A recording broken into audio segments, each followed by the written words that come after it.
उल्लू और पेंगुइन।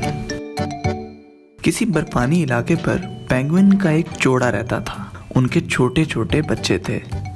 बच्चे बर्फ के ऊपर खेलते और खूब मजा करते थे। एक दिन वहां एक बर्फानी उल्लू आ गया। उल्लू ने पेंगुइन के बच्चों को अकेले देखा तो उसे शरारत सूझी।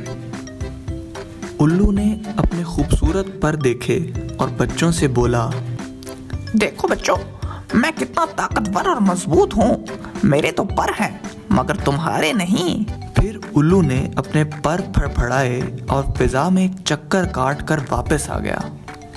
देखा बच्चों, मैंने कैसे मजे लिए, तुम तो उड़ ही नहीं सकते। उल्लू की बात सुनकर बच्चे उदास हो गए। उन्हें उदास और परेशान देखकर उल्लू दिल ही दिल में बहुत खुश हुआ। उसके बाद उल्लू ने बच्चों को डराना शुरू कर दिया। बच्चों देखो, तुम अकेले हो। यहाँ बर्फानी रीछ अभी आकर तुम्हें खा जाएगा। मैं तो उड़कर अपनी जान बचा लूंगा। हा हा हा। ये सुनकर पेंगुइन के बच्चे और भी परेशान हो गए। अब वो रोने लगे। कुछ देर में उनके अम्मी अब्बू आ गए। उन्होंने बच्चों को रोते देखा तो सारी बात समझ गए। बच्चों के अब्बू ने उल्लू को गुस्से से देखा। फिर बच्चों से बोला, बेटा तुम लोग परेशान मत हो, आओ मेरे साथ।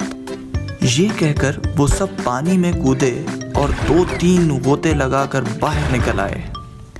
अब पेंगुइन ने सीना तान कर उल्लू से कहा, तुम इतने ही बहादुर हो तो इस तरह गोता लगा कर दिखाओ। ये बात सुनकर उल्लू ने पानी में गोता लगाया, लेकिन वो तैर ना सका। वो डूबने ही वाला था कि पेंगुइन के अब्बू ने उसकी मदद की और उसे पानी से बाहर निकाला।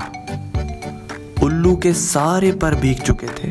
पेंगुइन के अब्बू ने मुस्कुराते हुए उसकी तरफ देखा और कहा, क्यों भाई उल्लू मियाँ, आया मजा? देखो, हर चीज की अपनी अहमियत होती है। आइंदा तुम बच्चों को तंग मत करना।